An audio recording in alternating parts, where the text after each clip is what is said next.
ಕುಮಾರ ಮಾದೇವ ಏನ್ರ ಮನೆವರೆಗೂ ಬಂದಿದ್ದೀರಾ? ಏನ್ ವಿಷಯ?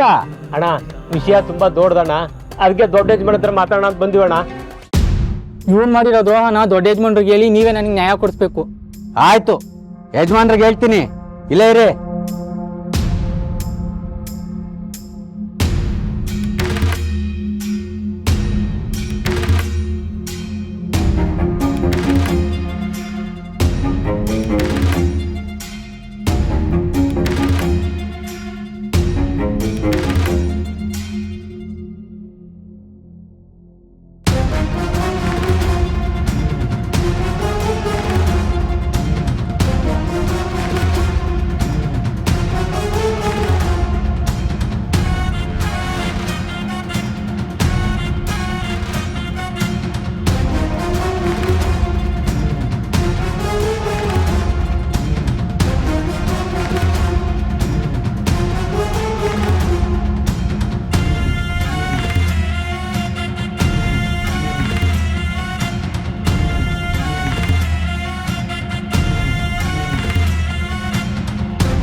ಈಗ ಹೇಳಿ, ಏನ್ ನಿಮ್ ಸಮಸ್ಯೆ?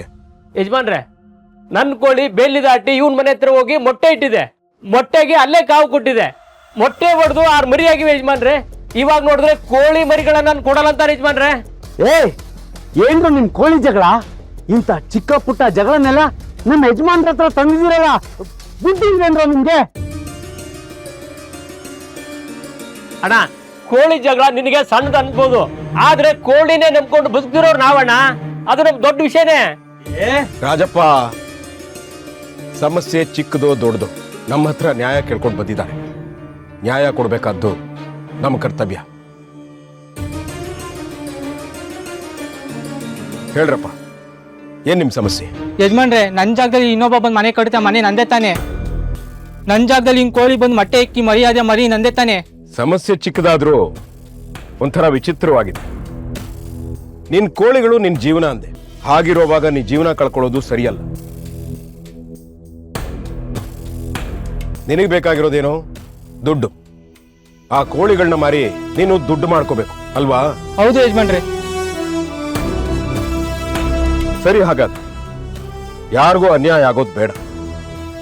ನಿನಗೆ ಬೇಕಾಗಿರೋದು ಕೋಳಿಗಳು. ಆ ಕೋಳಿಗಳನ್ನ ನೀನೇ ಇಟ್ಕೊ, ಇವನು ಕೊಡೋದು ಬೇಡ. ನಿನಗೆ ಬೇಕಾಗಿರೋದು ದುಡ್ಡಲ್ವಾ? ಹೌದು ಯಜಮಾನ್ರೆ. ರಾಜಪ್ಪ, ಯಜಮಾನ್ರೆ, ಆ ಕೋಳಿಗಳನ್ನ ಮಾರಿದ್ರೆ ಎಷ್ಟು ದುಡ್ಡು ಬರುತ್ತೆ ಅನ್ನೋದನ್ನ ಲೆಕ್ಕಾಚಾರ ಮಾಡಿ ಅವನಿಗೆ ದುಡ್ಡು ಕೊಟ್ಟು ಕಳಿಸಿ. ಸಂತೋಷನಾ? ಅಲ್ಲಿಗೆಲ್ಲ ಸರಿ ಹೋಯ್ತಲ್ಲ. ಇನ್ನು ಮುಂದೆ ನಾವೆಲ್ಲರೂ ಅಣ್ಣ ತಮ್ಮಂದಿರ ಹಾಗೆ ಬದುಕಬೇಕು, ಸರಿನಾ? ರಾಜಪ್ಪ, ಯಜಮಾನ್ರೆ, ದುಡ್ಡು ಕೊಟ್ಟು ಕಳಿಸಿ. ಸರಿ ಯಜಮಾನ್ರೆ. ಯಜಮಾನ್ರೆ, ನನ್ನನ್ನು ಕ್ಷಮಿಸ್ಬಿಡಿ. ಇವರು ಇಷ್ಟೊತ್ತು ಇರೋ ಸತ್ಯನ ಒಪ್ಕೋತಾರೆ ಅನ್ಕೊಂಡು ನಾನು ಇಷ್ಟೊತ್ತವರೆಗೂ ಬಾಯಿ ಮುಚ್ಕೊಂಡು ಕಾದಿದ್ದೆ. ಇವರು ನಾಟಕ ಆಡ್ತವ್ರೆ ಯಜಮಾನ್ರೆ.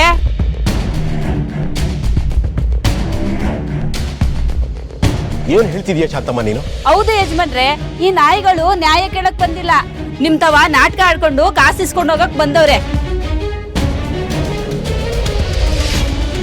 ಇಷ್ಟಕ್ಕೂ ಅವನ್ ಮನೆ ಕೋಳಿ ಇವನ್ ಮನೆಗ್ ಮೊಟ್ಟೆ ಹೆಂಗಿರ್ತದೆ? ಯಾಕೆಂದ್ರೆ ಅವನ ಹತ್ರ ಇರೋದು ಹುಂಜ. ನಿಮ್ ತವ ಸುಳ್ಳು ಹೇಳ್ತವ್ರೆ ಯಜಮಾನ್ರೆ.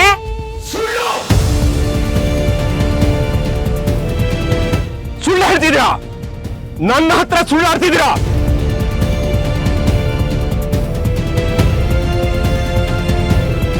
ಅಯ್ಯೋ, ನಿನ್ನ ಶಾಂತಮ್ಮನ ಹತ್ರ ಸತ್ಯ ಹೇಳ್ಬಿಟ್ಟೇನೋ? ಹೇಳು.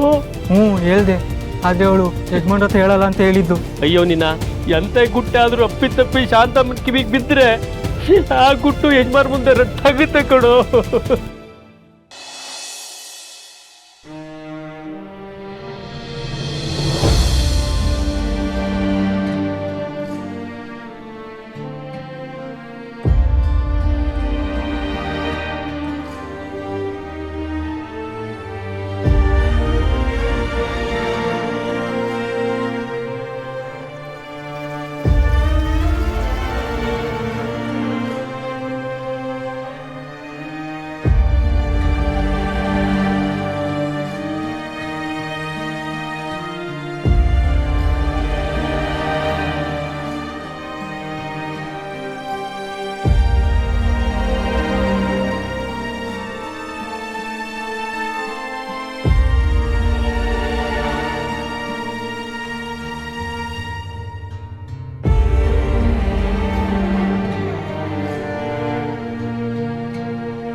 ಮಗಳೇ, ತಪ್ಪು ನಿಂದೋ ನಂದೋ ನನಗೆ ನಿಜವಾಗ್ಲೂ ಗೊತ್ತಿಲ್ಲ. ನಿನ್ನನ್ನು ನನ್ನ ಕಣ್ಣಲ್ಲಿ ಕಣ್ಣಿಟ್ಟೆ ಸಾಕ್ದೆ. ಅದಕ್ಕೆ ಪ್ರತಿಫಲವಾಗಿ ನನ್ನ ಕಣ್ಣಲ್ಲಿರೋದು ಕಣ್ಣೀರು.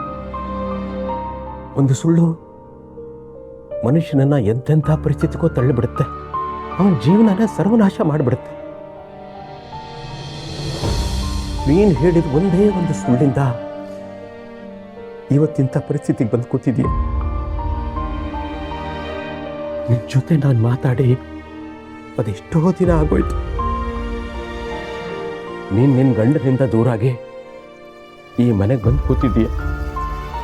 ಆ ನಿನ್ನ ಗಂಡ ಎಲ್ಲಿದ್ದಾನೋ, ಹೇಗಿದ್ದಾನೋ, ಏನು ಮಾಡ್ತಿದ್ದಾನೋ ಒಂದು ಗೊತ್ತಿಲ್ಲ. ಇನ್ನು ನೀನು ಜನ್ಮ ಕೊಟ್ಟರು ಮಗುನ ಇವತ್ತಿನವರೆಗೂ ನಾನು ನೋಡೇ ಇಲ್ಲ. ನಿನ್ಮೇಲೆ ನನಗೆ ಎಷ್ಟೇ ಕೋಪ ಇದ್ರು ನಿನ್ನ ಮಗು ನನ್ನ ಮೊಮ್ಮಗು ಅನ್ನೋ ಕಾರಣಕ್ಕೆ ನಾನು ಇನ್ನೂ ಹುಡುಕ್ತಾನೆ ಇದ್ದೀನಿ. ಅದು ಮನೆಗೆ ಯಾವತ್ತು ಬರುತ್ತೋ ಆ ಮಗು ಜೊತೆ ನಾನು ಯಾವತ್ತು ಆಟ ಆಡ್ತೀನೋ ಅಂತ ಕಾತರದಿಂದ ಕಾಯ್ತಾ ಇದ್ದೀನಿ. ಆದ್ರೆ ನನ್ನ ಮುಂದಿನ ಮಗಳನ್ನ ಇಂಥ ಪರಿಸ್ಥಿತಿ ತಂದ್ಬಿಟ್ನಲ್ಲ ನಿನ್ ಗಂಡ. ಅವನೇನಾದ್ರೂ ನನ್ನ ಕಣ್ಣಿಗೆ ಬಿದ್ರೆ ನಾನು ಸುಮ್ಮನೆ ಇರೋಲ್ಲ.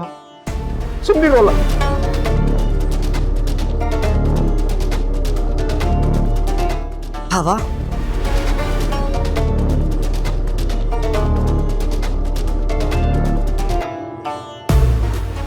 ನೀವೇನು ಹೇಳಿದ್ರು ಕೇಳಿಸ್ಕೊಳ್ಳೋ ಪರಿಸ್ಥಿತಿಲಿ ಅವಳಿಲ್ಲ ಭಾವ. ಅವಳಿಗೆ ಅಂತ ತಿಂಡಿ ತಂದಿದ್ದೆ,